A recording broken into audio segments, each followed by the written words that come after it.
Everything Nathan Cole had built, his empire, his family, his perfect life, was about to burn to the ground. It started with a few missing dollars and ended with a truth he couldn't outrun. His son, the one person he trusted above all others, was the thief. But the numbers didn't add up. And the more Nathan dug, the deeper the hole got. This wasn't just about money. It was about something much worse. Someone else was hiding in the shadows. Someone far more dangerous. A girl named Lila. And her life was about to pull Nathan into a nightmare he never saw coming. She's the reason his son has been hiding the truth. Lila, the girl Nathan didn't know was in danger. A girl caught in a web of crime, debt, and darkness that no amount of money could erase. But Lila wasn't the only one hiding. Someone else had been pulling the strings, and they were watching their every move. Before we continue, let's know in the comment section what time it is where you are viewing from. And don't forget to hit that like and subscribe button. Sirens wailed in the distance as Nathan Cole stood in the middle of his office, his hands trembling over a stack of financial reports he didn't remember signing. The numbers glared back at him like accusations, thousands of dollars missing in small amounts, siphoned slowly over the past 8 months. Someone had been stealing under his nose. And the worst part? Every trail led to his son. "No, this can't be right," Nathan whispered. On the polished floor of Cole Financial Group's penthouse office in downtown Los Angeles, the papers shook in his grip. His assistant, Marissa, watched him with a tight jaw.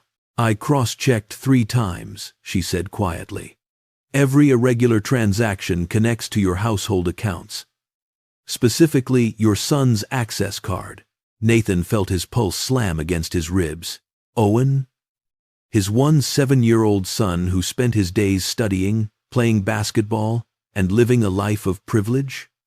Owen, who had a black card, 3 trust funds, and never asked for anything. It made no sense. Yet the numbers didn't lie. Nathan grabbed his jacket. "I'm going home," he muttered. "I need to see him." Done. But later that afternoon, he didn't confront him. He followed him. From their Beverly Hills mansion to Monroe Prep Academy, from the prep school to East Avalon, a neighborhood Nathan had only ever heard about on the news for crime and homelessness. Nathan's heart twisted when he saw where Owen slipped inside. A half-collapsed building that barely looked safe enough for stray cats. Inside, through a cracked wall, he saw his son helping a girl of his age feed her sick mother. A girl with torn shoes. A girl whose backpack had duct tape for straps. A girl who clearly lived a life Nathan's fortune had never allowed him to understand. Owen wasn't stealing. He was saving someone. And that single truth tightened a knot in Nathan's chest. Because the cost of compassion was about to be higher than he ever expected.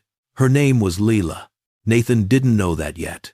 He only watched, hidden behind the building's crumbling wall, as Owen unpacked groceries, bread, medicine, canned food, and handed them to the girl. She whispered, "You didn't have to come today. You already did too much." Owen shook his head. "Your mom has a fever. She needs antibiotics. And you haven't eaten since yesterday." Nathan felt shame heat his face. Why hadn't Owen come to him? Why was his son doing this behind his back? Maybe because Nathan never asked. Maybe because Nathan, for all his wealth, had been blind. The girl held Owen's hand a moment too long. Not romantic, but desperate. Like someone holding on to the last safe thing in their world. Nathan swallowed hard. This wasn't teenage rebellion. This was survival.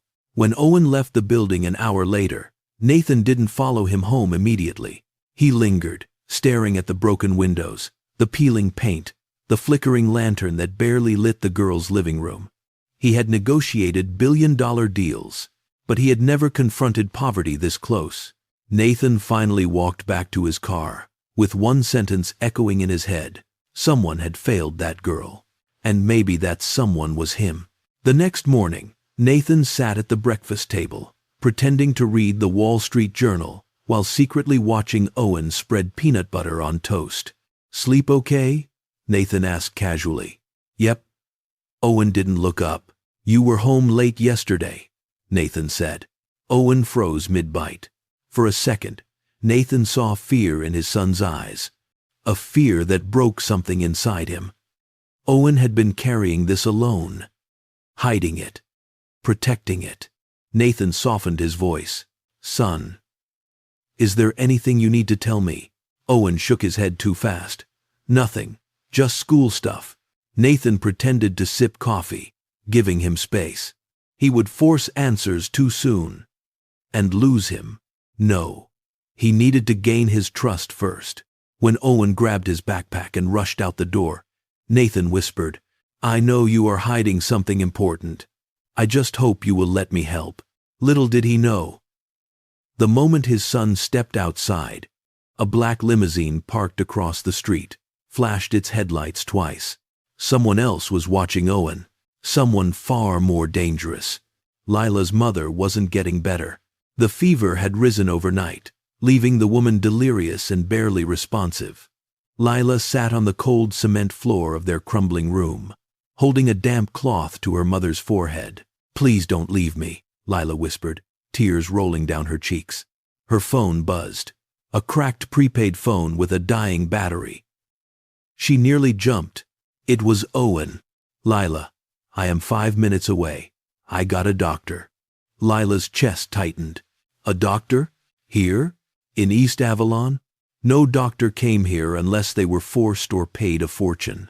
But 5 minutes later, an older man with graying hair and a medical bag followed Owen through the doorway. He knelt beside Lila's mother immediately. Nathan watched everything from outside, not ready to reveal himself but unable to leave. The doctor checked vitals. Pneumonia. She needs hospital care. The doctor said. Lila's eyes filled with panic. We can't. We don't have money. Owen turned to the doctor. Can you get her admitted? Quietly. Nathan didn't wait. He stepped out from behind the wall. No, he said firmly. You won't need a quiet admission. I will handle everything. Owen spun around. Dad, what are you doing here? Lila backed away. Startled. Embarrassed. Nathan raised a hand gently. I am not here to judge.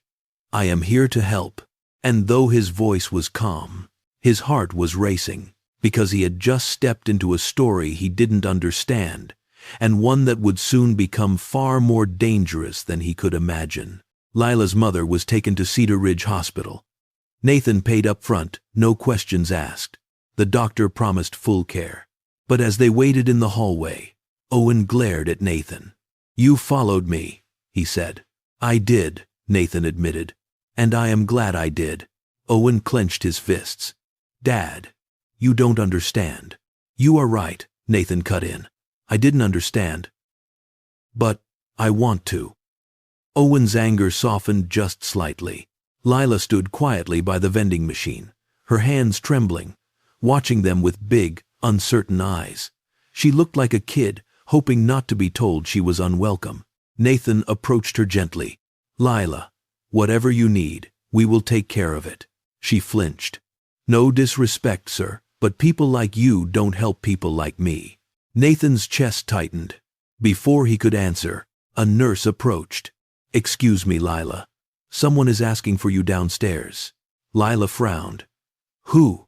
But when she stepped into the hospital lobby, her face drained of color. A tall man with a scar across his jaw stood by the glass doors, staring right at her. He smiled, not kindly, not warmly, a cold, threatening smile. Owen stepped protectively in front of Lila. Nathan stepped closer. The man nodded slowly, then mouthed, You shouldn't have involved him. He pointed directly at Nathan. Then he walked away. Not ran. Walked. As if he owned the place. As if he knew something they didn't. Nathan felt a chill spread through his bones. This wasn't charity work anymore. This was a warning. And it was only the beginning. Nathan's instincts were never wrong. Not in business. Not in negotiations. Not in reading people. And right now, his instincts screamed one thing. That man was not finished. The moment the scar-jawed stranger disappeared through the automatic doors, Nathan grabbed Owen's shoulder. Who was that? Owen shook his head. I have never seen him before. Lila stood frozen, hugging her arms tight across her chest, eyes glossy with fear. Nathan crouched slightly to meet her eyes. Lila, has he ever talked to you? Has he come to your house before? She swallowed hard. Not exactly. But I have seen men like him. They hang around the block at night. They ask questions. They say, my mom owes someone money. Nathan stiffened. Your mother owes money to who? Lila looked away. I don't know. She never told me. Just said to avoid them. Nathan exchanged a look with Owen. The kind of look parents don't want to give their children. A look that says, this is worse than we thought. Then Lila whispered something that chilled Nathan. That's the same man who was outside our building 2 nights ago, right before someone broke into our room. Owen's voice trembled. Broke in? Why didn't you tell me? Lila's eyes filled with tears. Because I didn't want you to get hurt. Nathan made a decision right there. We are not leaving you alone again. Nathan drove them back to the mansion for safety, though Lila protested. I don't belong in a place like this, she whispered as the iron gates opened and the 8-car driveway came into view. Owen shook his head. You belong somewhere safe. Inside the Cole mansion, Lila looked around like she had stepped into another planet. Marble floors, soft lighting, a kitchen bigger than her entire building. But Nathan had no time for guilt, though he felt plenty of it. He headed straight for his private office and pulled up the hospital's visitor log. He had memorized the stranger's face, and if the hospital's cameras caught him, Nathan would find him. But the monitor flashed. No visitor log recorded. No CCTV footage available. Nathan blinked. Impossible. The hospital had cameras everywhere. Entrances, elevators, halls. He checked again. Every file from that hour was inaccessible. Someone had wiped them. Someone with access. Someone with intent. Nathan leaned back slowly, cold dread spreading through him. This wasn't a random thug. This wasn't a loan collector. This man had resources. And whoever he worked for did not want to be seen. While Nathan searched for answers, Owen and Lila sat in the den. Lila stared at the family photos on the wall. Trips to Europe, graduations, parties, smiling faces. I used to imagine living like this, she murmured. Not rich, just stable. Owen sat beside her. You will, I promise. She looked at him skeptically, but there was a small spark of trust there. Maybe even hope. Marissa, the assistant, entered. Then with blankets and clothes for Lila. I set up the guest room, she said gently. You are safe here. Lila nodded, shy and overwhelmed. But then, the mansion's security alarm beeped 3 times. A soft but sharp sound. Nathan rushed into the hallway. What was that? Owen asked. Nathan froze. The alarm that triggered wasn't the break-in alert. It was the perimeter alert, meaning someone had crossed the gate boundary. Nathan grabbed his security tablet. A red dot blinked on the map near the front driveway. Nathan zoomed in. His blood ran cold. A piece of paper was taped to the front gate. A note. No footsteps. No motion detected. Whoever left it knew how to avoid the cameras. Nathan marched outside, ripped the note off the gate, and opened it. 5 words. Stay out of this. Cole. His last name. Not his company's name. Not his son's school name. His family name. They knew exactly who he was. Nathan looked up at the empty street, his fists tightening. Someone was declaring war. Back inside, Nathan tossed the note onto the table. Owen picked it up. Dad, this means they are watching us. I know, Nathan said tightly. Lila's face went pale. I should go. I shouldn't be here. I am putting all of you in danger. Nathan shook his head. You are not going anywhere. But, Lila, Nathan said firmly, my son risked everything to help you. I will not throw him, or you, to whoever those men are. Lila's breath caught. Then slowly, I haven't told you everything. Nathan and Owen exchanged glances. Lila continued, her voice shaking. My mom, she used to work for someone. A man named Vargo. Nathan stiffened. He had heard that name before. Vargo used to run an underground loan ring that laundered money through real estate and small businesses. He disappeared 5 years ago after a federal investigation, Lila went on. My mom said he helped her once, gave her money when she needed surgery. She was supposed to pay him back. But the interest kept growing. She couldn't cover it anymore. Nathan's jaw tightened. And now he wants it back? No. Lila shook her head. He wants her. Within a few seconds, there was silence. Nathan felt his stomach twist. Why? He asked. Tears gathered in Lila's eyes. Because she knows something. Something she wasn't supposed to know. Owen swallowed hard. What does she know? Lila whispered. She knows where Vargo is hiding. And just like that, everything snapped into place. The missing footage. The scar-jawed man. The stalking. The threats. They weren't here for money. They were here for her mother's secret. And if Lila's mother died before telling them, they would come for the next closest person. Lila. Nathan stood slowly. We don't have much time. It happened at 2:14 a.m. The mansion was silent. Owen slept in his room. Lila slept in the guest room. Nathan paced his office, replaying every detail, every threat. Then, crack, a sharp, splintering sound from downstairs. Nathan's head jerked up. He checked the monitor, and the cameras were offline. Offline? Someone had disabled them. Nathan grabbed the nearest object, a heavy metal award from his shelf, and rushed to the hallway. Another sound, this time softer. A footstep. Nathan moved down the stairs quietly, his heart pounding. He reached the living room and froze. A shadowy figure stood by the glass wall, staring directly up at him. He didn't run. He didn't hide. He waited, almost as if he wanted Nathan to see him. Then Nathan realized. The man wasn't looking at him. He was looking past him, toward Lila's room. Nathan lunged. But before he could reach the intruder, the man whispered, low and cold, "Tell the girl, time is up." Then he smashed the window and vanished into the darkness. Nathan chased him outside, but the intruder moved like smoke, slipping through the trees, disappearing before the floodlights triggered. Nathan returned inside, breathless. Owen and Lila stood in the hallway, terrified.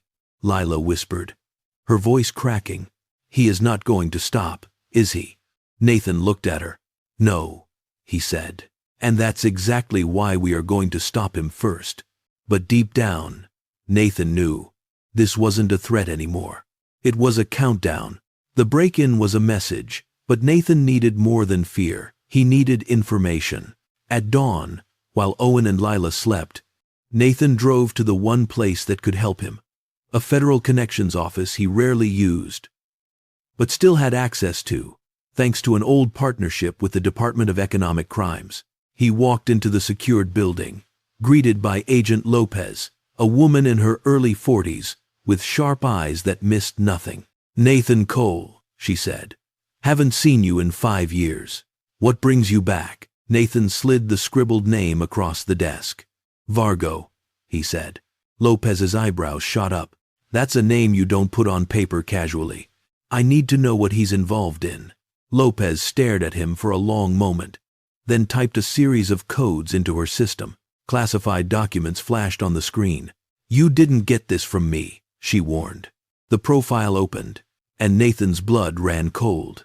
Vargo wasn't just a loan shark. He was the lead suspect in a federal case involving illegal property seizures, money laundering, witness intimidation, and 3 disappearances. But the last page hit Nathan hardest. Status: presumed dead. Case: still active. Body: never recovered. Lopez leaned in. Vargo vanished 5 years ago. The case went cold. Nathan swallowed. What if he isn't dead? Lopez looked at him sharply. "Nathan, why are you asking about a man the Federal Bureau of Investigation considered dangerous enough to fake his own death?" Nathan hesitated, then said the truth. "He's after a girl staying in my home." Lopez stood up so fast her chair slammed back. "Nathan, Get her out as soon as possible, Lopez said. Why?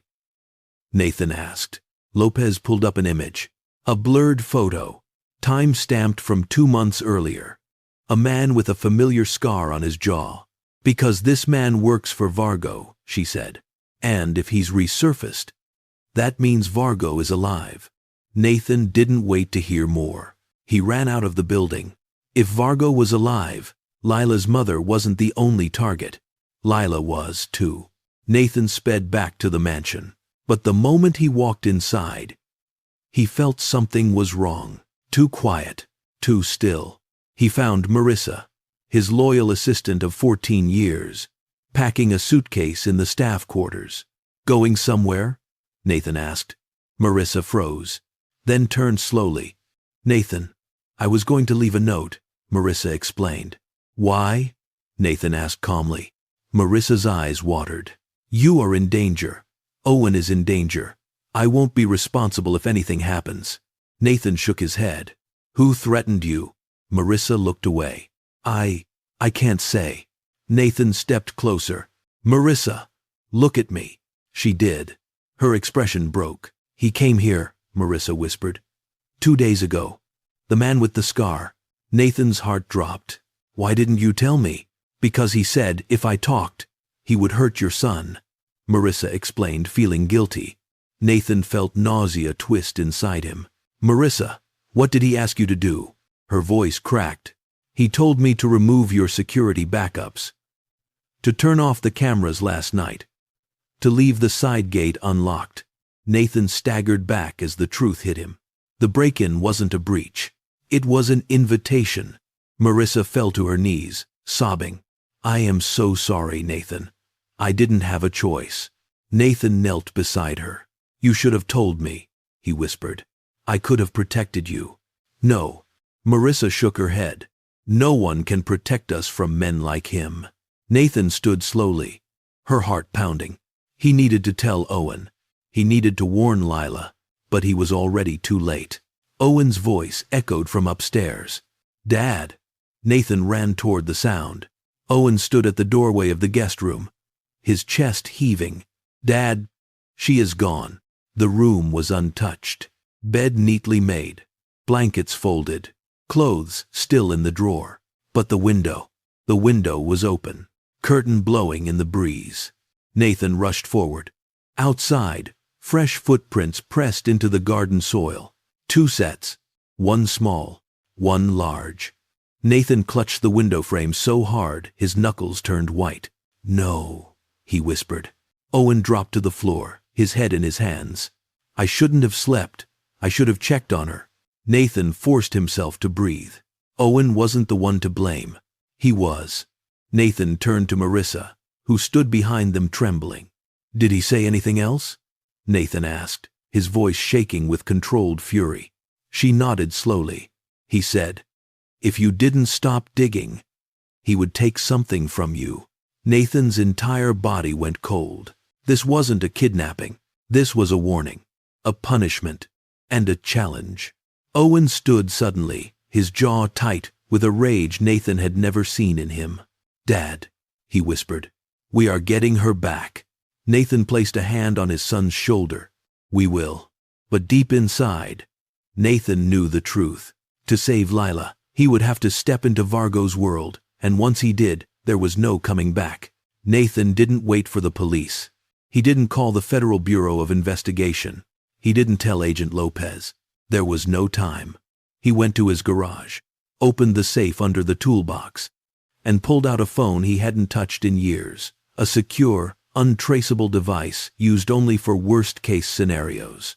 It vibrated immediately. A text message appeared. Unknown number. You should have stayed out of this. Then another message. Your son has good instincts. Shame he inherited your curiosity. Nathan's fist tightened around the phone. A third message arrived. This one, with a photo of Lila, blindfolded, sitting in a chair, her hands tied. Nathan's vision blurred with rage. Dad, Owen said behind him, talk to me. What did he send? Nathan turned the screen. Owen's face collapsed. No, Dad. We need to go. Now. Nathan forced his voice into steadiness. We will. But first, we need information. Nathan texted back. What do you want from me? The reply came instantly. The girl's mother knows where I am. She told you. Tell me what she told you. Nathan froze. How did Vargo know? There were only 3 people in the room when Lila said that. Nathan, Owen, Leela, and Marissa. Just outside the door, a 4th message popped up again. If you don't tell me in 1 hour, the girl dies. Nathan exhaled slowly, controlled, furious. He looked at Owen, who stood shaking with rage. We are going to save her, Nathan said. But first, we are going to find Vargo. Nathan and Owen drove to Cedar Ridge Hospital, the last place Lila's mother had been before she fell unconscious. Security stood outside her room. She is under federal observation, one guard explained. No visitors. Nathan didn't have time for protocol. He flashed the old federal badge Lopez had given him years ago. It worked. The guard stepped aside. Inside the room, Lila's mother lay unconscious. Oxygen tube in her nose. Machines beeping softly. Nathan approached. His heart heavy. I need you to wake up, he whispered. Because your daughter's life depends on it. Suddenly, her eyes fluttered open. Nathan leaned closer. Her voice was weak, raspy. You shouldn't be here, Lila's mother said. Your daughter was taken, Nathan said. We need Vargo's location. Her eyes widened in fear. No. No. If you go there, you won't make it out, she said, her voice trembling with fear. Where is he? Nathan pressed gently. She trembled violently. Vargo isn't hiding, she whispered. Owen leaned forward. What do you mean? Her breathing grew rapid. Vargo doesn't run from anyone. Then where is he? Nathan demanded. She stared at him with a look so hollow it chilled them both. Vargo, she whispered, has been inside your house before. Nathan felt his stomach drop. What? She closed her eyes, tears slipping out. Every time I refused to pay, he sent someone to collect the interest. Owen frowned. Interest? Her voice cracked. You call her Marissa. Nathan felt the world lurch sideways. No, he whispered. No, she wouldn't. But she had access. She had keys. She disabled the cameras. She unlocked the gate. She knew everything. Lila's mother continued. Marissa used to work for him. She was his best collector. Until she ran. And Vargo doesn't let people run. Nathan stepped backward, breath ripped out of his lungs, vision shaking. The scar-jawed man, the break-ins, the missing footage, Marissa's panic. Everything snapped into place. Owen's voice broke the silence. Dad, we trusted her. Nathan looked at his son, his voice cold as steel. Marissa didn't betray us because she wanted to. He turned toward the door. She betrayed us because Vargo owns her. And now, he owns Lila. Nathan's hands trembled, but his mind snapped into focus as they drove back home. Owen, he said, his voice low, controlled. Pack only what you need. We leave now. Owen nodded, moving like a shadow through the room, adrenaline taking over. Nathan grabbed his old black duffel, the one he used in his past field operations, and double-checked the weapons he had stashed inside. Pistol, a small taser, lock-picking kit, and a burner phone. Marissa stood frozen in the hallway. Her eyes were red, guilt painted on every line of her face. You have to tell us everything, Nathan said. Marissa swallowed, her throat dry. He has a warehouse on the outskirts of Bridgeport. That's where he keeps her. And he knows we will come. And he knows we will come. Nathan felt a chill. Vargo wasn't just clever. He was always 2 steps ahead. Good. Then we use that, Nathan said, his voice calm but deadly. Owen, follow me. They slipped out the side entrance, the cool night air biting at their faces. The black SUV roared to life. Nathan drove like a man possessed, weaving through back roads, avoiding cameras, and following the coordinates Marissa had reluctantly provided. Every shadow felt alive. Every passing car could be a threat. Owen broke the silence. "Dad, what if she's—" Nathan cut him off. "She's alive. And we are going to get her. But we have to be smart. Vargo isn't just dangerous. He's patient. And patient men are deadly." The warehouse emerged from the mist like a ghost, rusted metal walls gleaming under the moonlight. No lights, no signs, perfect for hiding something, or someone. Nathan killed the engine. He crouched low, motioning Owen to stay behind him. They approached the side entrance, using a slim crowbar to silently lift the lock. Inside, the smell of oil and damp concrete hit Nathan immediately. Every sound echoed in the cavernous space. "Stay close," Nathan whispered. They crept past rows of crates and machinery. The faint sound of muffled crying guided them forward. And then, they saw her. Lila, tied to a chair in the center of the warehouse, blindfold still on. Before Nathan could move, a voice rang out, smooth, mocking, deadly. "Going somewhere?" A figure stepped from the shadows. Tall, scar-jawed, hands clasped casually behind his back. Vargo, alive. Nathan froze, his heart hammering. Owen gripped his arm, his eyes wide. "You shouldn't have come," Vargo said, a smile curling at the corner of his lips. "And now, you are part of the game." Nathan's mind raced. They were outnumbered, outgunned, and in the open. One wrong move, and Lila would pay the price. Vargo circled them slowly, as if savoring the fear in their eyes. "Marissa was clever," he said, gesturing toward the trembling woman who had followed them despite her fear. "But loyalty is fleeting when fear is involved." Nathan gritted his teeth.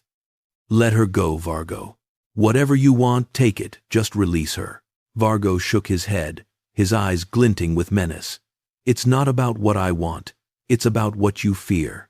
He reached into his pocket and tossed a small envelope onto the ground. Nathan picked it up. Inside, photos of Owen in the driveway of their home, and another, their mansion on fire. Vargo smirked.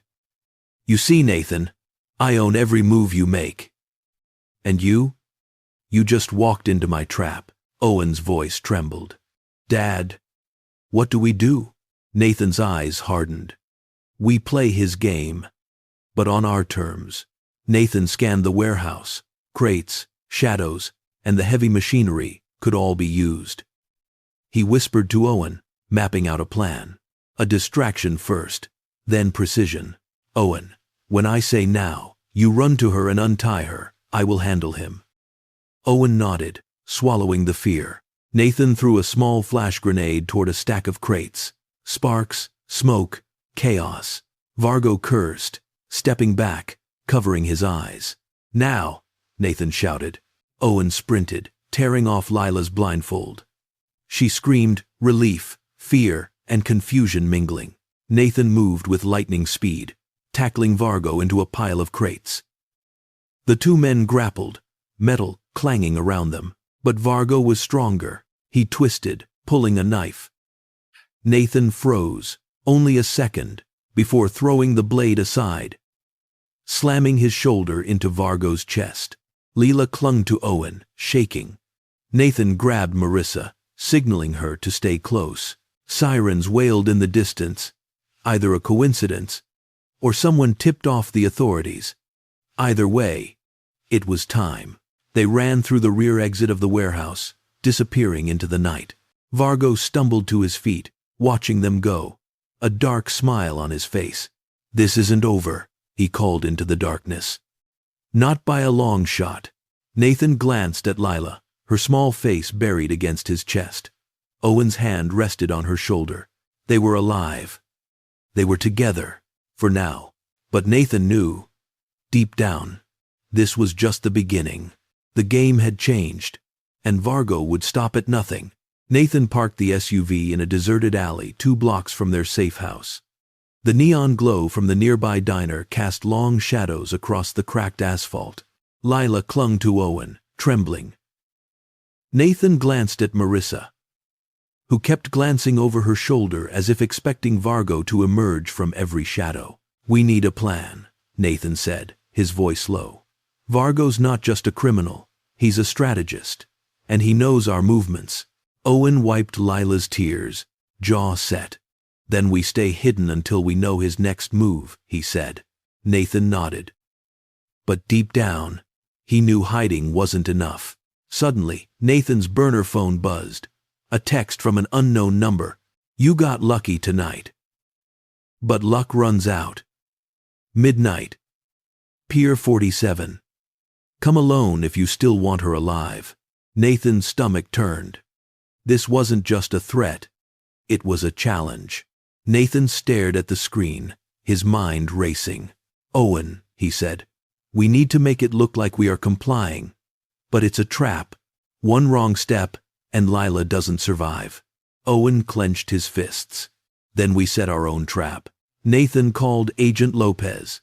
The line was secure. He explained everything: the warehouse, Marissa's history, Vargo's survival. Lopez's voice was sharp and urgent. "Nathan, you are playing with fire, but if you insist on going, at least let me monitor it remotely." Nathan agreed. By nightfall, he had everything ready: a decoy car, tracking devices, and a detailed map of Pier 47. They would go. But Nathan vowed it would be on their terms. The pier was deserted, except for the faint creak of wooden planks and the distant hum of the city. Fog rolled in. Basic round. On the Saces the Takis, the pier was deserted, blurring the edges of reality. Nathan stepped out of the car first, leaving Owen and Lila hidden behind a stack of crates. He carried only a small flashlight and his pistol. A figure emerged from the fog. Tall, scarred, familiar smirk. "Vargo, you made it," Vargo said, his voice smooth, controlled. "But it's lonely here at midnight." Nathan didn't flinch. "Let her go and stop running after her." Vargo chuckled, a dark, hollow sound. "You always were impatient. That's why you will lose." Suddenly, another figure appeared behind Vargo, Marissa, her hands trembling, her eyes wide, with a strip of black tape silencing her muffled cries. Nathan growled, "Lure her go, Vargo." Vargo's grin widened. "She's complicated, but she's useful." Marissa kept trembling. In fear, Nathan's eyes widened as he realized the trap. "No!" he roared. Lunging forward, too late, Vargo pressed the detonator, and the decoy car erupted in a deafening explosion, shaking the ground beneath their feet. The blast wave slammed into Nathan, sending him flying across the room. As the dust settled, Marissa's terrified screams were finally heard. The tape ripped from her mouth. "Owen! Lila! Get out!" she screamed. Chaos erupted. What would happen next? Vargo smirked. "You thought you could outsmart me? Amateur." Nathan dove forward, grabbing Marissa and pushing her to the side. The car exploded with a deafening roar, flames licking the pier's edge. Owen grabbed Lila, shielding her from flying debris. Vargo took advantage of the chaos and lunged at Nathan. They grappled, crashing into a stack of crates. "You always forget one thing," Nathan hissed. "I don't play by your rules." Nathan overpowered Vargo for a moment, punching him hard, but Vargo's strength was brutal. He shoved Nathan away, disappearing into the fog with a mocking laugh. From the shadows, more men emerged, Vargo's loyal enforcers. Owen's eyes widened. "Dad, we are outnumbered." Nathan grabbed Lila. "Then we split. Run and hide. Regroup later."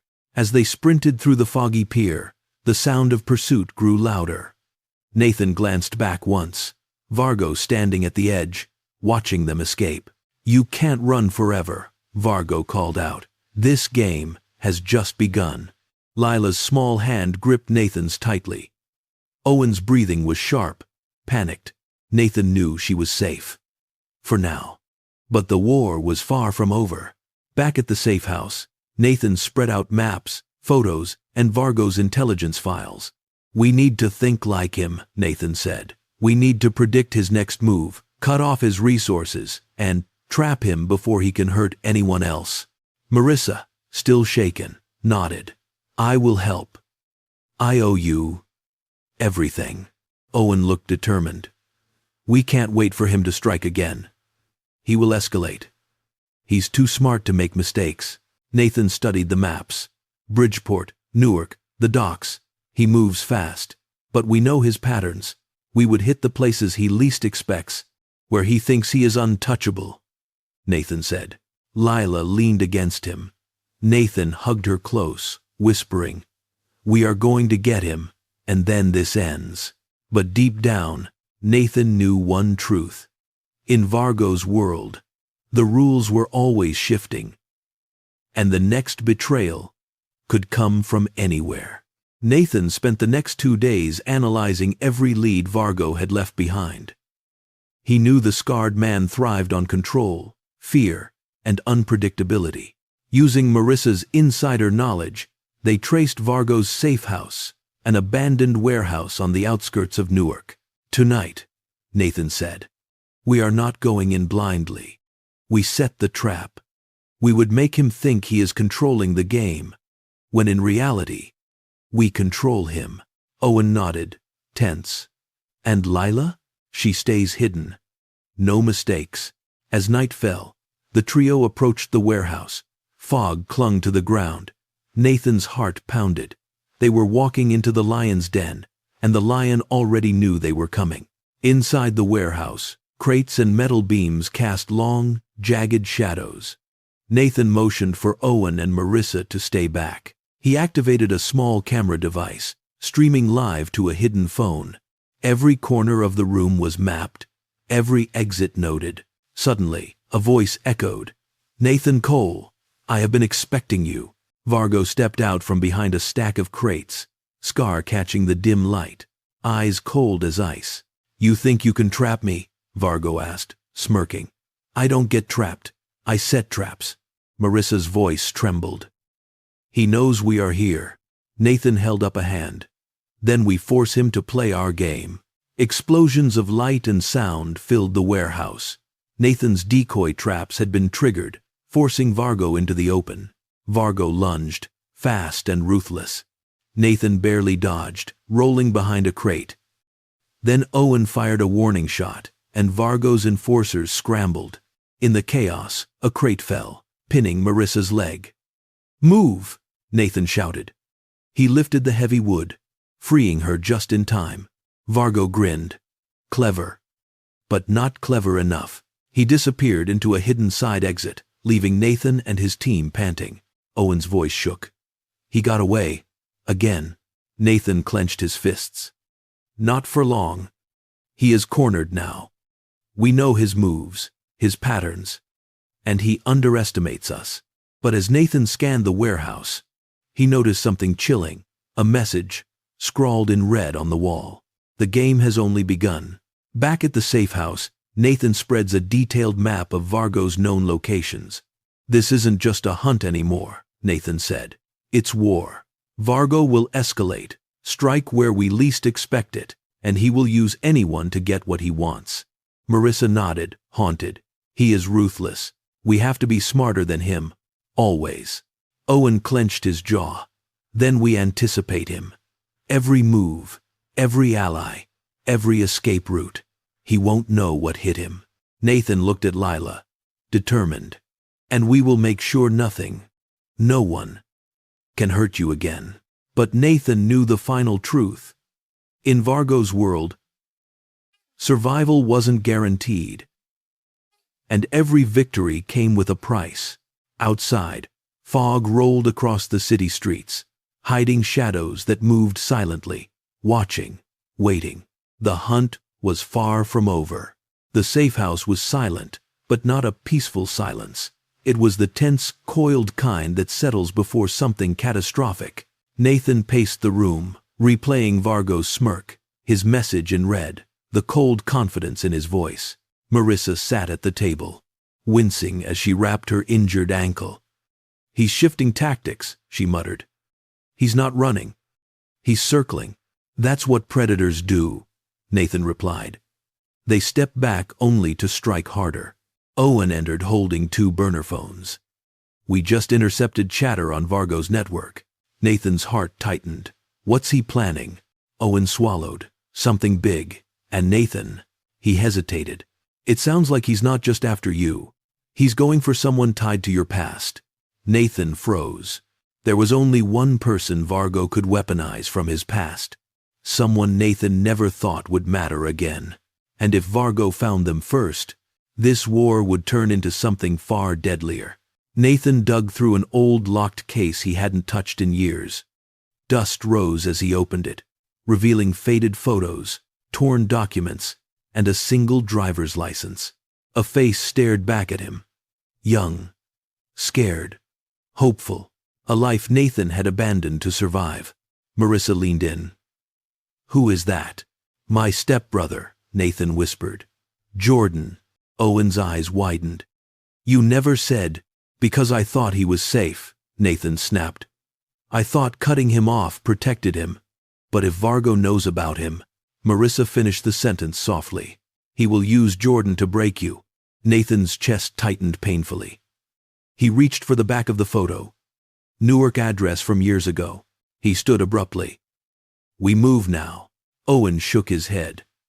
"Nathan, that's exactly what Vargo wants. He wants you scrambling." Nathan glared. "If Jordan is alive and Vargo finds him first, that blood is on me." Marissa touched his arm gently. "We will go together. No one faces Vargo alone." Nathan nodded, but dread spiraled in his stomach. Because Vargo didn't make threats. He made promises. They drove through Newark, weaving through back streets, fog rolling like a ghost across the pavement. Nathan's pulse hammered as they approached Jordan's old apartment complex, a run-down building with peeling paint and flickering hallway lights. When they reached the door, it was slightly ajar. Nathan's chest dropped. "No." He pushed the door open. The apartment was trashed, overturned chairs, broken dishes, scorched marks on the floor. On the wall, written in the same chilling red paint from the warehouse, was a message. "You should have come sooner," Marissa gasped. Owen drew his weapon. Nathan froze, staring at the room like it was a grave. Jordan was gone, taken, and it was Nathan's fault. A ringing sound pierced the silence. A phone, vibrating under a broken pile of books. Nathan grabbed it. "Unknown number." He answered, his hands shaking. A voice responded, low, cold, amused. "Vargo." "Now it's personal, Nathan." Nathan's knees nearly buckled. Vargo continued, "You want Jordan? Earn him." The line went dead. Nathan's rage was no longer a flicker. It was a wildfire. The drive back to the safe house was a blur. Nathan didn't speak. He didn't move. He didn't even blink. He sat in the passenger seat like a ghost wearing his skin. Marissa kept glancing at him. "Nathan, breathe. You can't save Jordan if you break first." Nathan didn't reply. His jaw clenched so tight it trembled. Owen exhaled. "Look, Dad, we will get him back. But we need a plan that doesn't end with all three of us dead." Nathan's voice, when it finally came, was hollow. "This is what Vargo wants. He wants me angry. He wants me desperate." Marissa nodded slowly. "Then, you give him the opposite." Nathan turned his head. "What?" "You stay calm," she said softly. "You stay 3 moves ahead. You do what you always do. Outthink him." Nathan looked down at his trembling hands. Marissa quietly covered them with hers. "You are not alone," she whispered. "Jordan is not lost. Not yet." Nathan breathed for the first time in minutes. And that breath became purposeful. "We will find Vargo's weak point," Nathan said. "We will hit him where it hurts most." But none of them noticed the small tracking beacon attached under their car, blinking silently in the dark. When they returned to the safe house, Owen immediately sensed something wrong. He held up a hand. "Wait." Marissa froze. What is it? Owen lowered to the ground, scanning. There's dust on the floor. Disturbed. Someone was here. Nathan stepped inside, gun drawn. The living room looked undisturbed, until he noticed a black box placed neatly on the table. His stomach twisted. No one touches it. Owen inspected it. No wires, no timer, not a bomb. Marissa reached out slowly. Nathan. It has your name on it. Nathan swallowed hard. He opened the box. Inside was a single item, Jordan's bracelet, the one he had worn since they were kids. There was also a folded note. Nathan opened it. You want the ending? Come write it. Nathan's vision blurred with rage. Vargo was escalating, taunting, pushing him into the final confrontation. Marissa touched his back gently. This is it, isn't it? The final round. Nathan nodded. Yes. His voice was steel. And I am ending it. Owen dumped the black box on the safe house table and scanned every inch of it with a portable analyzer. No GPS, no audio, no explosives, he muttered. But something about this is too clean. Nathan didn't answer. He sat on the couch, gripping Jordan's bracelet so tightly, his knuckles blanched. Marissa paced, chewing her thumbnail. Vargo doesn't leave things to chance. He wanted us to find this box. So what else did he leave behind? Owen's scanner beeped suddenly. He frowned. Oh, hell no.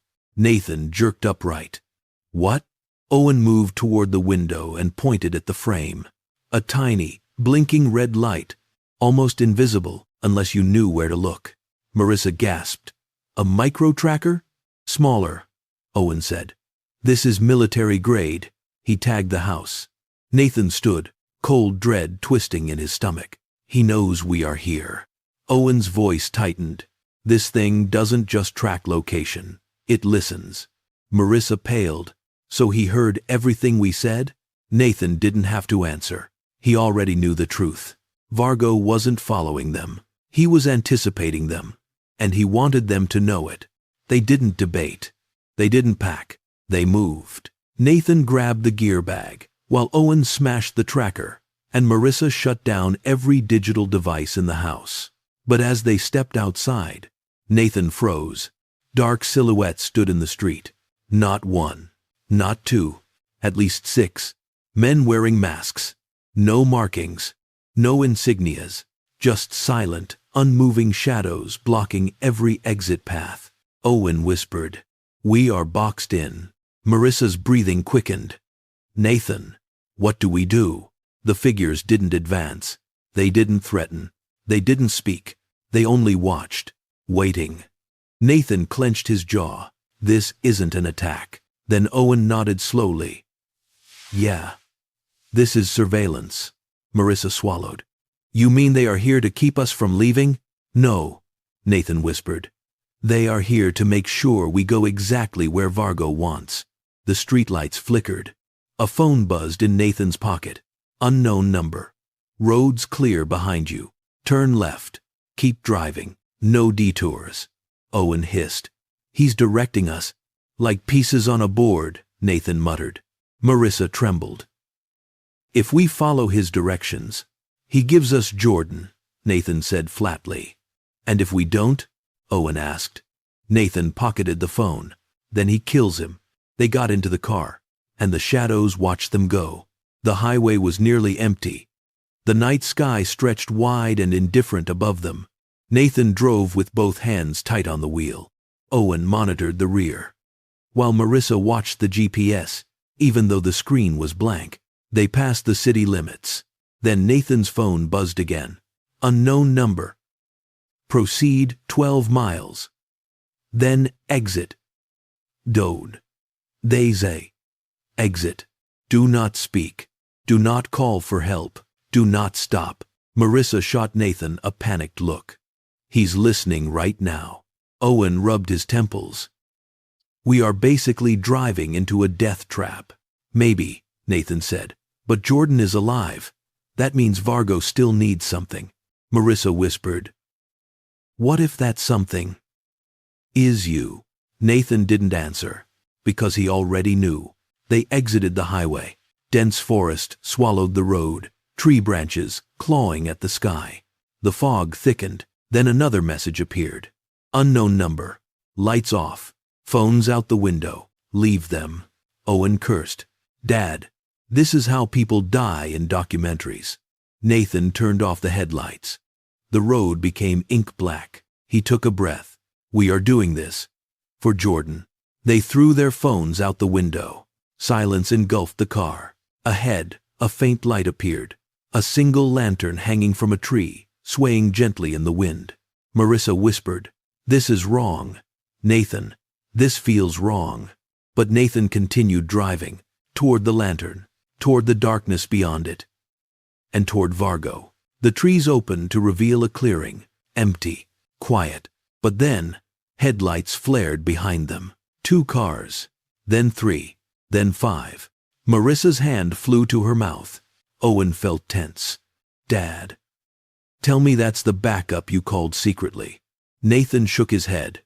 No, that's Vargo's army. The cars stopped. Doors opened. Men stepped out silently, like shadows poured into flesh. Then another car pulled forward, sleek, black, polished like obsidian. The driver's door opened. A man stepped out, tall, calm, confident, his face hidden in the dark. But his voice, that cold, measured voice, carried through the clearing. Nathan Cole. Marissa gasped. Owen froze. Nathan felt his pulse slam in his ears. The man stepped into the lantern light. No mask, no hood. A face with a single jagged scar along the jawline. Not a myth, not a ghost, not a rumor. Vargo, he smiled. You have been looking for me, he said. Nathan stepped out of the car slowly, raising both hands. I am here. Where's Jordan? End quote. Vargo chuckled. The same impatience. Just like when I first heard about you. He mocked. Nathan's heart hammered. Jordan. Now. Vargo tilted his head. You always think you are the one making moves. But you only see half the board. He snapped his fingers. 2 men dragged someone from the back of a van. A man bound, gagged, blindfolded. Jordan. Nathan's breath hitched. Jordan. Vargo held up a hand. You can have him. But first, he nodded at his men. They opened another van. Inside, a figure struggling violently. Bound, trying to scream through a gag. Marissa gasped. No. Oh God, no. Owen staggered back. Lila. Vargo smiled wider. Did you really think I only wanted leverage? Nathan's throat closed. You took her again. No, Vargo said calmly. This time, she came willingly. Nathan shook his head in disbelief. You are lying. Vargo shrugged. Am I? He stepped closer. Close enough that Nathan could see the amusement in his eyes. Lila didn't run from you, Vargo whispered. She ran to me. Nathan's world tilted. Owen whispered. Dad, what does he mean? Nathan couldn't answer. Vargo gestured carelessly at the vans. Choose, Nathan. He smiled like the devil himself. Save your brother, or save the girl. Nathan's knees nearly buckled. Owen yelled. This is a trick! But Vargo only spread his arms. 2 minutes. 1 decision. And only one of them leaves with you, Vargo said. Nathan's breath shattered. He stood paralyzed between the 2 vans. Jordan. Lila. 2 lives. 1 choice. And Vargo watches like a god, enjoying the ruin he created. The clearing vibrated with silence. Nathan's hands shook at his sides. The fog clung to his lungs. 2 vans. 2 lives. Jordan. His brother. His blood. His family. Lila. The girl he swore to protect. Innocent. Terrified. Dragged into a war she never asked for. Vargo watched him with a patient, venomous calm. He didn't rush. He didn't threaten. He didn't have to. Nathan's agony was the entertainment. Owen stepped beside his father, his voice trembling. Dad. You can't pick. There has to be another way. Marissa whispered, Nathan, don't choose. That's what he wants. Vargo tilted his head, amused. You have 90 seconds left. Nathan clenched his fists. He couldn't think. He couldn't breathe. His brain screamed in two different directions. Save your brother. Save the girl. Jordan was his blood. Lila was a responsibility. Jordan was his past. Lila was his promise. But when Nathan looked at Jordan, slumped, bleeding, barely conscious, he felt the weight of every childhood memory. Every night Jordan protected him. Every sacrifice. Then he looked at Lila, crying behind the gag, shaking, bruised, small. The girl who trusted him. The girl he failed once already. His heart shattered. Vargo smirked. 60 seconds left. Nathan stepped forward. I am not choosing. Vargo arched his brow. Your pride has always amused me. I want both. Nathan snapped. The men around them tightened their grips on their weapons. Owen and Marissa gasped softly. Vargo walked closer, his boots crunching on gravel. You misunderstood me, Nathan. His smile turned razor sharp. This isn't a negotiation. Nathan stared right back. I am not leaving without both. Vargo sighed, like he was bored. 15 seconds left. Marissa grabbed Nathan's sleeve. Please. He will kill one of them to punish you. Owen whispered urgently. Dad, listen to me. Pick one. We will come back for the other. We can strategize, but not if we are dead. Nathan trembled. He knew Owen was right. Vargo always punished defiance. But choosing one meant abandoning the other. Choosing one meant giving Vargo the satisfaction of watching him break. And Nathan Cole had never bowed to a monster in his life. He stepped forward. Vargo's eyes glinted. 5 seconds left, Nathan, he said. Nathan exhaled. No. Vargo nodded slowly, almost respectfully. Very well. He lifted a hand and pointed it toward the van holding Jordan. No. Nathan lunged. It's too late, Vargo said, snapping his fingers. A gunshot tore through the clearing. Sharp, final, echoing. Owen screamed. Then Marissa fell to her knees. Nathan froze. But the bullet didn't hit Jordan. It hit the ground. An inch from Jordan's foot. Vargo smirked. Relax, Nathan. I am not killing your brother. He stepped back, folding his hands behind him. Not yet. Nathan gasped, shaking with shock and fury. Vargo leaned in. I wanted to see what a man like you does when forced to choose. He chuckled. Thank you for proving what I suspected. Nathan swallowed hard. What's that? You don't break. Vargo smiled wide. You shatter. Nathan's eyes flashed with a mix of anger and desperation. You bastard, he whispered, his voice trembling with rage. In a swift motion, Nathan nodded subtly to Marissa, who was watching from the corner of her eye. She sprang into action. N.7D, time with Marissa, using her bound hands to grab a nearby men's gun and taking down the men surrounding them. Chaos erupted as the men scrambled to return fire. Nathan seized the distraction to grab Jordan and Lila, pulling them towards the car. Get in now, he shouted, pushing them to safety. Marissa fought her way through the melee, and they sped away from the forest, leaving Vargo and his men behind. The forest felt heavier now, but for the first time in hours, there was relief. Jordan was alive. Lila was alive. They were bruised, shaken, exhausted, but alive. The forest felt heavier now, but for the first time in hours, there was relief. Jordan was alive. Lila was alive. They were bruised, shaken, exhausted, but alive. Nathan helped Lila into the car and held her hand longer than necessary, grounding her, making sure she was really there. Jordan leaned back, exhaling shakily. Lila hugged herself. If Vargo doesn't care about us, he wants leverage. So what the hell does he want? Her voice cracked. My mother, Lila said. Nathan's stomach dropped.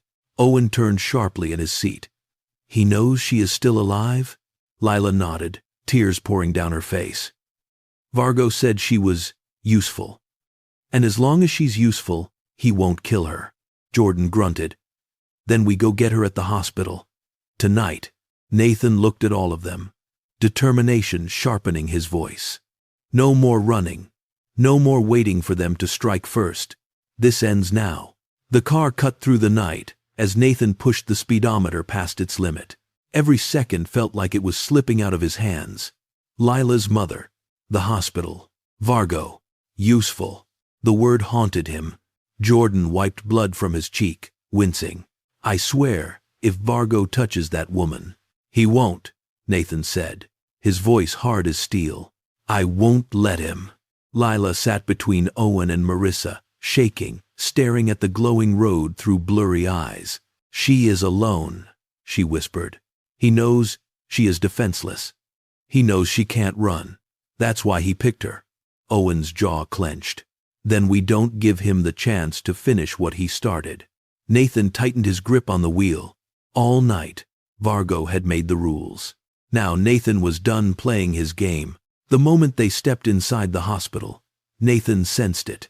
Wrong air, wrong silence. A coldness that didn't belong in a place meant to heal. Jordan muttered, "This feels like a setup. Or a trap." Owen added. Lila grabbed Nathan's arm. "She's in room 304. She should be asleep. Please tell me she is still here," Lila asked, tears rolling down her cheeks. Nathan nodded, leading the way. The hallways were dark, too dark. Lights flickered, monitors beeped distantly. An empty nurse's desk sat abandoned. Nathan stopped suddenly. A faint form lay slumped behind the desk. Lila gasped. "Is she?" "No," Nathan said, checking the pulse. "Unconscious. Not dead." Jordan exhaled. Vargo's guys were here. Owen scanned the hallway. "They are still here." Nathan didn't waste another second. Room 304. Move.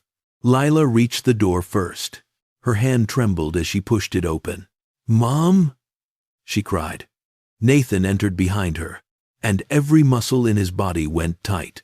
Her mother was there, alive, untouched, but not alone. A man stood at the foot of her bed, a man wearing Vargo's symbol on his wrist.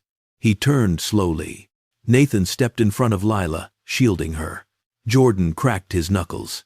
"Buddy, you picked the wrong room."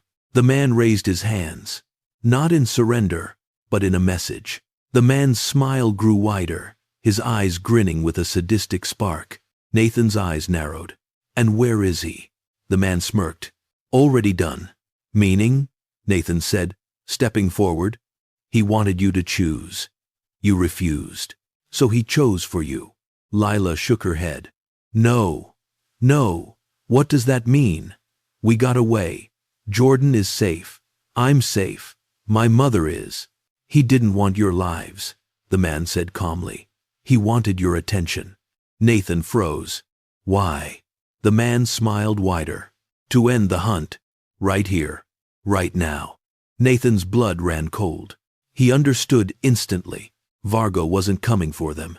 He was sending them a message. "Stop running. Stop hiding. Come for me." Jordan shoved the man into the wall, knocking him out with one brutal punch. "Then let's give him what he wants." Nathan helped Lila awaken her mother gently. Her mother blinked up, dazed and frightened. "Lila?" Her voice cracked. "Oh my God, Lila baby." Lila collapsed into her mother's arms, sobbing. Nathan looked at Owen and Jordan. "We are done being pawns," he said. "We get her out. We protect her. Then we will vanish Vargo's entire network." Jordan nodded. "Every single part of it." Owen looked toward the exit. "But we have to go. Now. Before more show up." Nathan lifted Lila's mother carefully. "We end this tonight." The cool night air hit them like a wave. Nathan loaded Lila's mother into the back seat, while Jordan and Owen stood guard. Marissa looked at Nathan, trembling. "Do you think Vargo's watching right now?" Nathan looked around the empty parking lot. The shadows were deep. Too deep. He knew Vargo wasn't there, but he also knew Vargo didn't need to be. "Let him watch," Nathan said softly. He made his move. He turned toward the car, his eyes burning with purpose. "Now we make ours." Lila grabbed his arm, her voice soft but filled with new strength. "Sir, thank you," Lila said. He took her hand.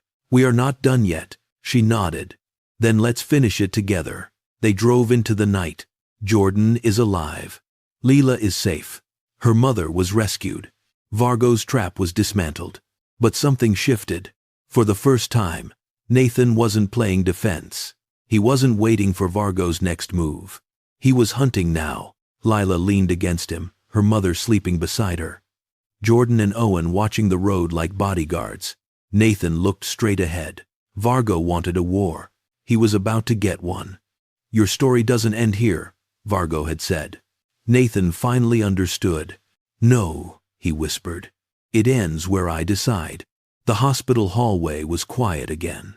For the first time in days, Lila's mother slept without wires, tugging at her skin, or danger pressing against her door. Nathan had posted 2 trusted men outside the room, and Jordan made sure every face in the hospital was verified twice. The threat was gone. Vargo's men had been neutralized, and Lila's mother was safe. Now, the world felt different. 6 days later, Lila stood on the balcony of Nathan's safe house, overlooking the New Jersey skyline. The air tasted lighter now. No footsteps behind her, no shadows that didn't belong. Her mother was recovering well, finally able to sit up, talk, and smile. Owen had even brought her flowers every day, saying it was for hospital aesthetics. But everyone knew he just didn't want her to feel alone. Jordan, still limping from the injuries, visited her room often, making jokes that only mothers appreciated. For the first time in a long time, Leela's world wasn't falling apart. But the question still lingered. What happens now? Nathan joined her on the balcony, his presence steady, grounding. You should be with your mother, he said gently. She's sleeping, Lila replied. And I needed air. Nathan nodded. They stood in silence for a moment. Then Lila asked the question that had been weighing on her chest. Is it really over? Nathan didn't answer immediately. He watched the horizon, his jaw tightening slightly. Vargo's men at the hospital were the last loose ends. They were acting without new instructions. Without Vargo, they are nothing. So, are we safe? Lila asked. Nathan finally looked at her. Yes, you and your mother are safe. Her shoulders sagged with relief. Real relief. Not the trembling kind she had been pretending to feel for days. And Vargo? She whispered. Nathan exhaled. He will spend the rest of his life in federal custody. He will never see sunlight without bars in the way. Lila swallowed hard. That's good, Leela, Nathan added, his voice softening. He can't hurt you anymore. Her eyes shimmered. Grief, relief, exhaustion, all mixing together. So what happens now? She asked again. This time, Nathan gave her the real answer. Now you get your life back. You take your mother home. You rest. You heal. And every day after that, you choose what comes next. She looked at him, studying his face carefully. Thank you so much for not giving up on us. Nathan shook his head. You saved yourself long before I ever found you. And thanks to Owen, my son. He's the real one behind your safety. She closed her eyes, a slow breath escaping her chest. For the first time in weeks, she felt safe, really safe. Lila's mother was finally discharged. The 3 of them walked out of the hospital together. Lila holding her mother's arm, Nathan walking beside them like a silent promise. No more running. No more kidnappers. No more fear in every shadow. Just peace. Just life. Just the beginning of something new. Sometimes life pushes you into battles you never asked for. But the moment you refuse to break, that's when your story truly begins. Get ready. Your next favorite story drops soon. If this one caught your attention, stick around on RiseVerse Stories. The stakes get higher, the secrets darker, and the drama deeper. Like, subscribe, and turn on notifications so you never miss a new release. If something shocked or moved you, drop a comment and share what hooked you. Your support helps RiseVerse Stories grow. Thanks for watching.